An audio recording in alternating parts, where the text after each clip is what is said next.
संदिग्ध हत्याओं में क्या सरकार वीडियोग्राफी कराती है या पैनल डॉक्टर्स के द्वारा वहां पे पोस्टमार्टम कराती है? प्रियंका सोनकर जो कि आगरा की रहने वाली थी, शादी के जस्ट 12 दिन बाद दहेज की वजह से उनकी मृत्यु हो जाती है। उनके पोस्टमार्टम रिपोर्ट उनके शव की फोटो से कहीं भी मेल नहीं खाते हैं। आए दिन आपके खुद के एनसीआरबी के आंकड़े बता रहे हैं कि किस तरीके से हत्याएं बढ़ती चली जा रही हैं, महिलाओं के खिलाफ अपराध बढ़ते चले जा रहे हैं। एनसीआरबी का आंकड़ा अभी मोना जी जिक्र कर रही थी 2022 के बाद मिला नहीं। आपको पता नहीं कहां से मिला, मुझे नहीं मालूम। 2016 के मुकाबले में 2024 में 41.01% की कमी है हत्याओं में। डॉक्टर रागिनी। आदरणीय अध्यक्ष जी, आपका आभार व्यक्त करना चाहूंगी कि आपने उत्तर प्रदेश के पीडीए समाज, पिछड़ा, दलित, अल्पसंख्यक आदि आबादी के साथ आए दिन हो रहे अत्याचार के बारे में प्रश्न पूछने का अवसर दिया सरकार से। एनसीआरबी के आंकड़े स्वयं ये बयां कर रहे हैं कि किस तरह से आए दिन एससी एसटी के ऊपर और साथ ही साथ महिलाओं के ऊपर जिस तरीके से अत्याचार बढ़ता चला जा रहा है। मेरा प्रश्न था कि संदिग्ध हत्याओं में क्या सरकार वीडियोग्राफी कराती है या पैनल डॉक्टर्स के द्वारा वहां पे पोस्टमार्टम कराती है? अध्यक्ष जी, मैं सदन के माध्यम से कुछ ऐसे केसेस हैं, क्योंकि समय की बहुत बाध्यता है, इसके कारण कुछ ऐसे केसेस हैं जिसको मंत्री जी के सामने रखना चाहूंगी और उनकी फोटोज के साथ रखना चाहूंगी, क्योंकि ये ऐसी चीजें हैं जिसे देखना बहुत जरूरी है और उस पर कोई ठोस कार्यवाही करना भी बहुत जरूरी है। अविनाश सोनकर 32 साल का, अलीगढ़ से एक इलेक्ट्रॉनिक की छोटी सी दुकान चलाता था।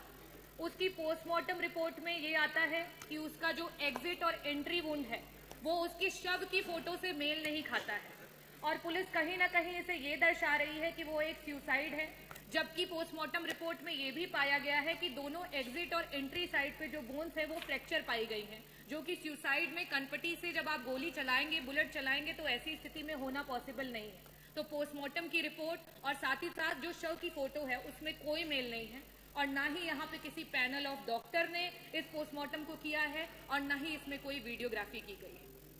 विशाल सोनकर 20 वर्ष का बच्चा जिसकी कि बनारस में डूब करके मौत हो जाती है, जो कि पुलिस बताती है कि उन्होंने सुसाइड किया।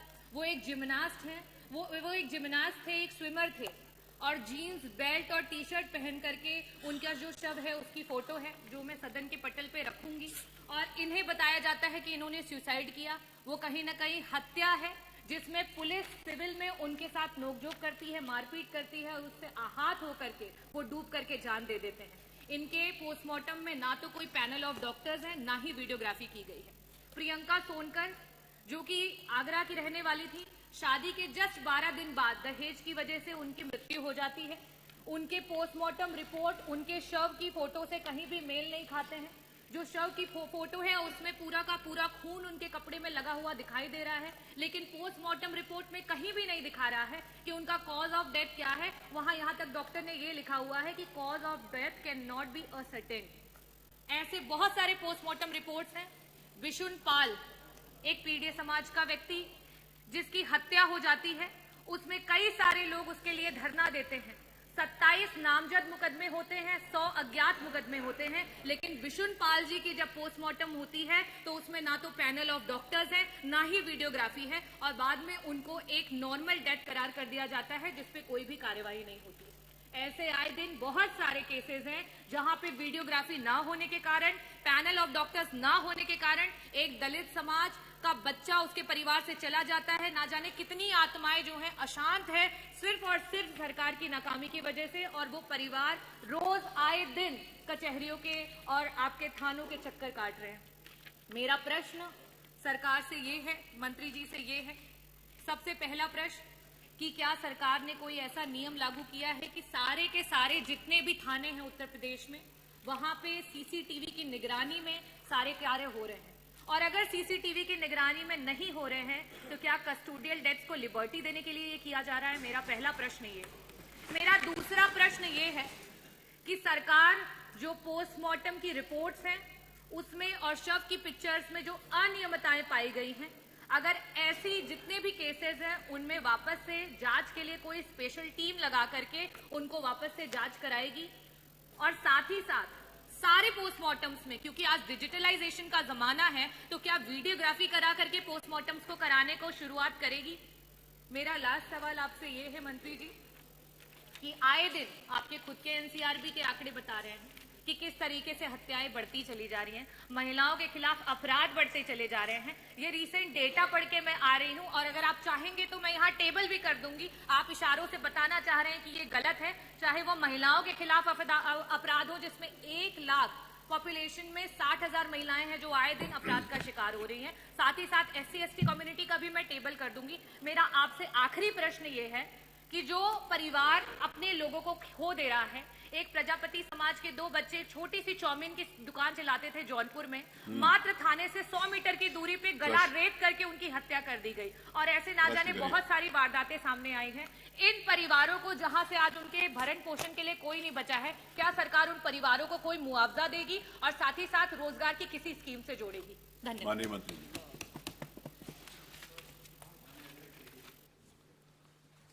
पहला सवाल पोस्टमार्टम से संबंधित है और दूसरा सवाल मान्यवर जो हमारा क्राइम डाटाज हैं उनसे संबंधित है। मान्यवर जो पहले हम क्राइम डाटा के बारे में बता दें, ये जो अभी तक क्राइम डाटा आपने बताया है मान्यवर, ये पूरी तरीके से सही नहीं है।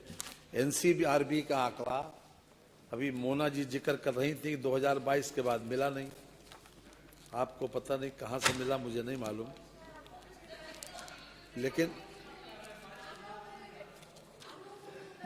तो हम चलो 22, अरे हम 22 को आधार मान लेते हैं। आप क्यों चिंता करती हैं? मान्यवर ये महिलाओं के विरुद्ध जो अपराध है मान्यवर, उसमें हमारा भारत में 14वां नंबर है, यानी हमसे बाकी स्टेट जो है हमसे ऊपर हैं, हम 14वें स्थान पर हैं मान्यवर। ये 2022 का है। इसमें SC/ST का जो आंकड़ा है उसमें हम 6ठे स्थान पर हैं। आपने 2 बातें कही, SC/ST वाली बात कही महिलाओं के विरुद्ध, और एक बात कही आपने केवल महिलाओं के अपराध के बारे में। तो 2018 में अब जो हमारे पास अभी तक जो आंकड़े हैं मान्यवर, अब सुन लीजिए पूरी बात, हम आपको अभी बताई दे रहे हैं, आप चिंता मत करिए, हर बात का जवाब मेरे पास है।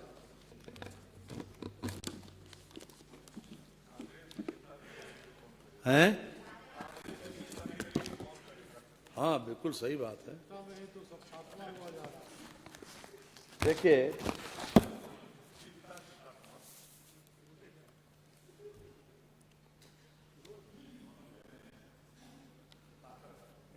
जो महिलाओं की बात कही इन्होंने, बलात्कार में नहीं, 1 मिनट पहले वहां से शुरू हूं, डकैती, बलवा, बेदन जी, इन्होंने पहले हत्या की बात करी।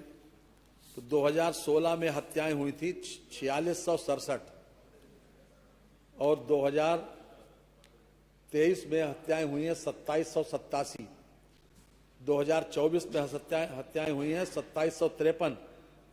तो 2016 के मुकाबले में 2024 में 41.01% की कमी है हत्याओं में। आपने प्रश्न आपका हत्या के संबंध पहले था, और दूसरा आपने महिलाओं के बारे में बता दिया, तो हमने महिलाओं के बारे में भी आपको जानकारी दे दी। ये भी अपने आप में एक बहुत बड़ा वो है। दूसरा सवाल आपका यह है कि पोस्टमार्टम का, पोस्टमार्टम में जितना भी संजीदगी और सावधानी बरती जा सकती है मान्यवर, उतनी सावधानी मान्यवर हमारी सरकार के द्वारा बरती गई।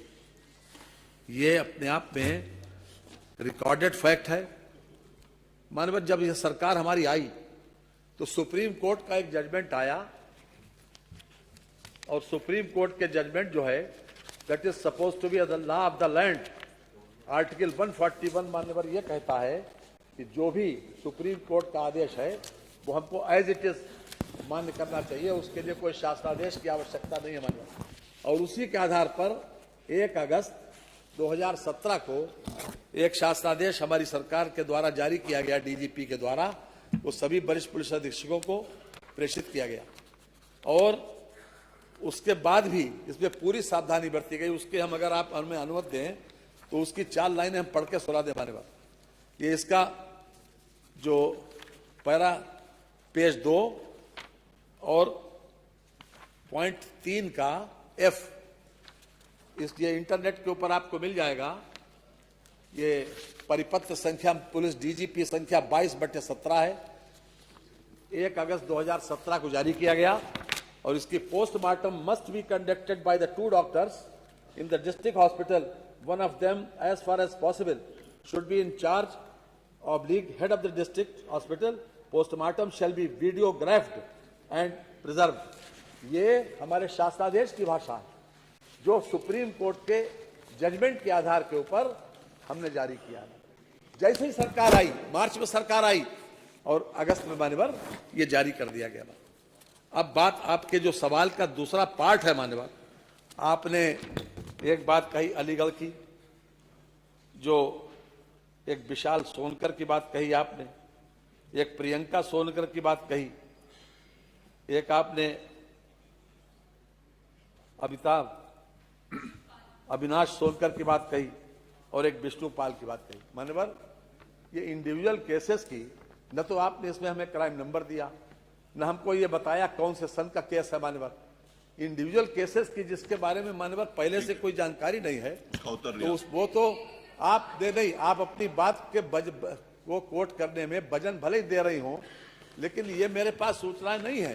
दूसरी बात यह है कि जो हमारी व्यवस्था है उस व्यवस्था में हमने इसमें दिया भी है कि संदिग्ध प्रकरणों में जहां बलात्कार हो, हत्या हो, दहेज हत्या हो, पुलिस फायरिंग में मौत हो, जेल में विचाराधीन तथा अथवा सजा याफ्ता की मृत्यु, पुलिस कस्टडी में मौत, इन सारी की सारी मामलों में मानवर वीडियोग्राफी भी होती है और 2 डॉक्टर से पैनल से पोस्टमार्टम भी होता है। और साथ ही साथ हमने अभी उसके बाद भी जो हमारे शासनादेश जारी किए हम उसके भी अभी आपको पढ़ के सुनाई देते हैं। उसमें पूरी बात की इस बात की संभावना ध्यान रखा गया है। जो दहेज हत्या की बात आई हमारे वहां, अगर कोई 7 साल के अंदर, आपने एक 12 दिन की बात कही अभी, 7 साल के अंदर अगर कोई सुसाइड भी कर ले, पहले जो केस 304 भी हुआ करता था, अगर उसमें कोई सुसाइड भी कर ले तो वो भी दहेज हत्या के अंदर लिखा जाता है। मान्यवर हमारी व्यवस्था ये है, हमारे बीएस में भारतीय न्याय संहिता में व्यवस्था ये है। मैं इस बात को इसलिए कोट कर रहा हूं कि जब तक इन सब चीजों में अगर कोई भी व्यक्ति संदिग्ध परिस्थिति में किसी ने चाहे सुसाइड किया हो या किसी का मर्डर हुआ हो तो उसके लिए ऑलरेडी व्यवस्था है मान्यवर। इसके अलावा भी मान्यवर हमने 24 घंटे पोस्टमार्टम की व्यवस्था की। पहले 9:30 बजे सुबह से था, उसके बाद हमने रात में भी सूर्यास्त होने के बाद भी व्यवस्था की है। अभी 31/1/25 को भी एक शासनादेश जारी करके इस बात की व्यवस्था की गई है ताकि ये किसी प्रकार का, ये 31/1/25 का शासनादेश है। और उनके पोस्टमार्टम में ये भी है कि उनके बैठने की अगर वो चाहें कि परिवार के लोग तो बैठ भी सकते हैं मान्यवर। इसलिए पूरी सावधानी इस बात की बरती गई है कि न्याय हो और मान्यवर न्याय दिखाई भी पड़े। आपकी जो मंशा है इंडिविजुअल केसेस में, देखिए कंट्राडिक्शंस होते हैं, ये बात सही है, कंट्राडिक्शंस होते हैं। फैक्ट्स के गवाह कुछ कहते हैं मान्यवर और पोस्टमार्टम की रिपोर्ट कुछ कहती है। जब फैक्ट्स के गवाह और पोस्टमार्टम की रिपोर्ट जब कोराबोरेट करती है तभी कहीं जाके पनिशमेंट मिलता है। और दोनों में अगर डिफरेंस ऑफ ओपिनियन होता है तो मान्यवर उस केस में कुछ भी नहीं होता है। इसलिए जो फैक्ट्स के गवाह हैं और हमारी सरकार ने सबसे ज्यादा कन्विक्शन अपने आप में यह साबित करता है कि हमारी सरकार ने सबसे ज्यादा इस बात पर ध्यान दिया कि मर्डर को भी रोका जा सके। हालांकि मान्यवर 2-3 कैटेगरी के मर्डर ऐसे हैं कि जो हमारी समझ से इसको रोकना मुश्किल है।